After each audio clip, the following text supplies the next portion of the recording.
ಸಂಕ್ರಾಂತಿ ಅಂದ್ರೆ ಅದು ಸೂರ್ಯಪಥ ಬದಲಿಸುವ ದಿನ. ಈ ಹಬ್ಬಕ್ಕೆ ತನ್ನದೇ ಆದ ವಿಶೇಷತೆ ಇದೆ. ಇದು ಸುಗ್ಗಿ ಹಬ್ಬವೂ ಹೌದು. ಆದ್ರೆ ಇತ್ತೀಚಿನ ದಿನಗಳಲ್ಲಿ ಹೊಸ ಪೀಳಿಗೆಯ ಮಕ್ಕಳಿಗೆ ಈ ಹಬ್ಬದ ವಿಶೇಷತೆ ಬಗ್ಗೆ ಏನೂ ತಿಳಿದಿಲ್ಲ.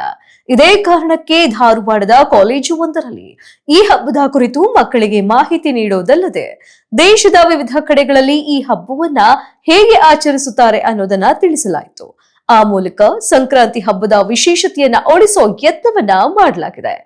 ಇಡೀ ಶಾಲೆಯ ಆವರಣ ಬಣ್ಣ ಬಣ್ಣದ ವೇಷ ಧರಿಸಿದ ವಿದ್ಯಾರ್ಥಿನಿಯರು ಎಲ್ಲರೂ ಖುಷಿಯಿಂದ ನಲಿದಾಡುತ್ತಿರೋ ಈ ದೃಶ್ಯವನ್ನ ಕಂಡು ಬಂದಿದ್ದು ಧಾರವಾಡದ ಸಾಯಿ ಪದವಿ ಪೂರ್ವ ಕಾಲೇಜಿನಲ್ಲಿ ಪ್ರತಿ ವರ್ಷ ಸಂಕ್ರಾಂತಿ ಹಬ್ಬದ ಹಿಂದಿನ ದಿನ ವಿಭಿನ್ನ ಬಗೆಯ ಆಚರಣೆಗಳನ್ನ ನಡೆಸುತ್ತಾ ಬರಲಾಗಿದೆ. ಶಾಲೆಯಲ್ಲಿ ಮಕರ ಸಂಕ್ರಾಂತಿ ಹಬ್ಬದ ವಿಶೇಷತೆಯನ್ನ ಮಕ್ಕಳಿಗೆ ತಿಳಿಸಿಕೊಡುವ ಉದ್ದೇಶದಿಂದ ಸಂಕ್ರಾಂತಿ ಸಡಗರ ಅನ್ನೋ ಪರಿಕಲ್ಪನೆಯಡಿ ಇಂತಹದೊಂದು ಕಾರ್ಯಕ್ರಮವನ್ನ ಆಯೋಜಿಸಲಾಗಿತ್ತು.